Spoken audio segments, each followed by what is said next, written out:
Can you please give this $100 along with my apology to the girl who was at the hostess station? 3 years ago, a customer at the Union Bluff Hotel had a bad day.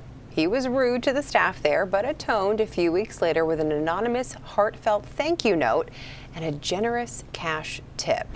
A thank you note is a simple thing, but it can really change a person's day, and we celebrate them today. It is National Thank You Note Day. In 2017, the outgoing President of the United States sent a note to a woman in Maine whose life was transformed by doing good.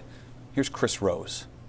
Thank you for calling the Red Barn in Augusta. Brad, your order's ready? This is Cooper. How can I help you? It's just after 11 o'clock on a Thursday morning, and the Red Barn restaurant in Augusta is already packed. Oh my gosh. Is that us? Yes, it is. But not quite as crowded as the night before, when owner Laura Benedict helped raise $7,000 in 2 hours for a young woman whose husband suddenly passed away. They all rallied for a young mother named Kylie, in her 20s with 4 babies under age 5, set of twins, and the entire community showed up. It was one of the biggest we've had. It's just what Benedict does. Whether it's survivors of terrible events, a sick child, or a wounded veteran, Benedict has held more than 1,000 fundraisers.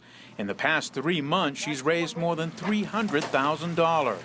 She's received accolades and praise before for her tireless efforts, but nothing quite like this. My brother called me and said, Laura, you got a letter from the White House. And I thought he was joking. No joke. It was a thank you note from the highest office in the land, with President Barack Obama's signature. Thank you for your dedication you have shown to your community.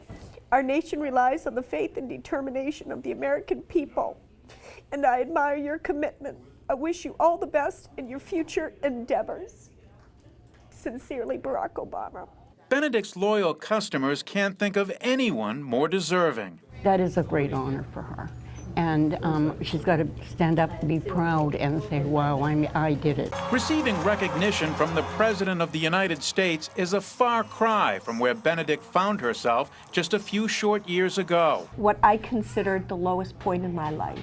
The letter came on the exact date of the worst day of her life, when she was diagnosed with alcoholism and bipolar disorder 2 years ago.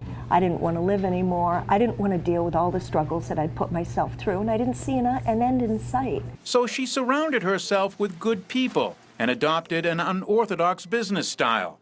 She stopped caring about money and started caring about people. Now, business is booming. Helping people is the best form of business possible, that goodwill can and will always prevail. She says the letter is justification of just that. There's a journey behind this letter, and there's life, and there's blood and sweat and tears all over this letter.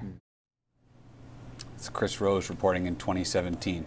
Benedict and the Red Barn continue to raise money, even adding a food truck for some extra mobility. If you are struggling to write a thank you note today, the etiquette experts at Emily Post say you can get it done in 3 or 4 sentences. In the first sentence, thank the receiver for the specific gift you got. The second sentence explains what the gift means to you. In the third sentence, if warranted, you can write about what that present will mean for you going forward. And finally, say thanks again in the 4th sentence.